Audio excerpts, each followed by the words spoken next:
महर्षि दयानंद जी ने ऋग्वेद आदि भाष्य भूमिका में, जो कि चारों वेदों के भाष्य की भूमिका है, उसमें वेद विषय विचार में एक बात लिखी।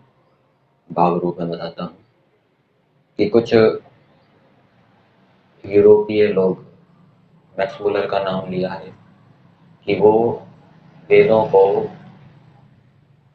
नवीन मानते हैं, प्राचीन नहीं मानते। और मैक्स मुलर ने अपने संस्कृत साहित्य ग्रंथ में लिखा है कि वेदों के प्राचीन होने में कोई प्रमाण नहीं है, अपितु वेद के नवीन होने में अनेक प्रमाण हैं।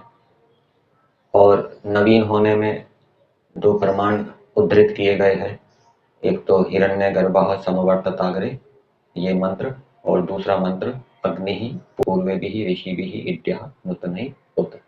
तो इन दो प्रमाणों को देते हुए ये सिद्ध किया है कि वेद नवीन है, प्राचीन नहीं। हिरण्यगर्भः पद में हिरण्य शब्द आया है। हिरण्य का अर्थ होता है सोना। तो ऐसा हो सकता है कि उन्होंने ये विचारा हो कि प्रारंभ में तो मनुष्य जाति का इतना विकास नहीं हुआ, राजा प्रजा का जो प्रबंध है वो व्यवहार के अंदर नहीं आया।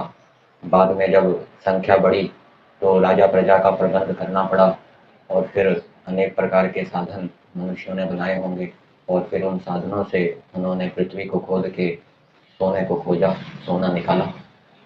और जब उनको पता लगा ये सोना है, उसका नाम उन्होंने हिरण्य रखा। और फिर वेद मंत्र बनाए और वेद मंत्र के अंदर लिखा कि ये सोना है।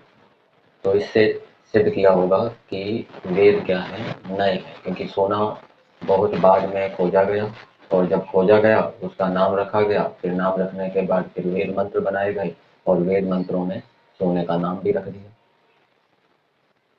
तो इस प्रकार से उन्होंने वेद का नवीनपना सिद्ध किया हो, ऐसा महर्षि दयानंद जी लिखते हैं।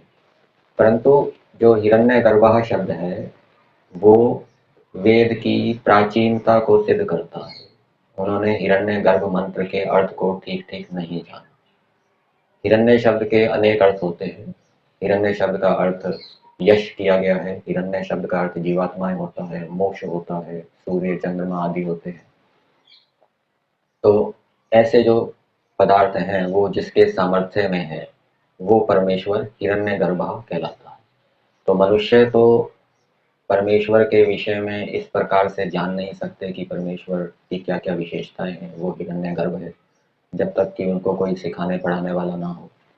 तो ये ज्ञान किसका होगा? ये ज्ञान परमेश्वर का होगा। और परमेश्वर अनादि है, सनातन है, इसलिए उसका ज्ञान भी क्या है? सनातन है। तो इससे वेद का सनातनपना सिद्ध होता है। फिर दूसरा मंत्र दिया, अग्नि ही पूर्वेभिः ऋषिभिः इड्यः नूतनैः उत। तो यहाँ पर नूतन शब्द को देखकर उन्होंने ऐसा विचार किया होगा कि ये जो वेद को बनाने वाले हैं ये नए ऋषि हैं, इन्होंने अभी अभी इसको बनाया है। और जिन्होंने बनाया इस मंत्र को वो पूर्व भी से क्या लेते होंगे? उन्होंने ये जाना होगा परंपरा से कि 2-3 हजार वर्ष पहले भी जो ऋषि लोग थे वो अग्नि की स्तुति करते थे, और अब भी वर्तमान में अग्नि की स्तुति करते हैं। तो इस प्रकार से जानकर फिर उन्होंने मंत्र बनाया। पूर्व से वो 2-3 हजार वर्ष पहले लेते होंगे, और इस प्रकार से कल्पना करते हुए उन्होंने इस मंत्र से ये सिद्ध किया कि वेद नए हैं, पुराने नहीं। परंतु महर्षि दयानंद जी के भाष्य के अनुसार इस मंत्र में 3 कालों की बातें बताई गई है। पूर्व काल में मतलब कि पूर्व सृष्टियों में, वर्तमान सृष्टि में, और आगे की सृष्टियों में भी जो अग्नि है, अग्नि का अर्थ भौतिक अग्नि भी किया गया है और परमेश्वर भी किया गया है। तो पूर्व सृष्टियों में भौतिक अग्नि और परमेश्वर की स्थिति ऋषियों ने की, वर्तमान में भी कर रहे हैं और आगे भी करेंगे। तो ये 3 कालों की जो बातें हैं ये सामान्य मनुष्य नहीं जान सकते। नहीं जान सकते तो वो मंत्र भी नहीं बना सकते, उसको मंत्र के अंदर दे भी नहीं सकते। तो इससे ये सिद्ध होता है कि वेद सनातन है। और इससे ईश्वर त्रिकालदर्शी है, ये भी सिद्ध होता है।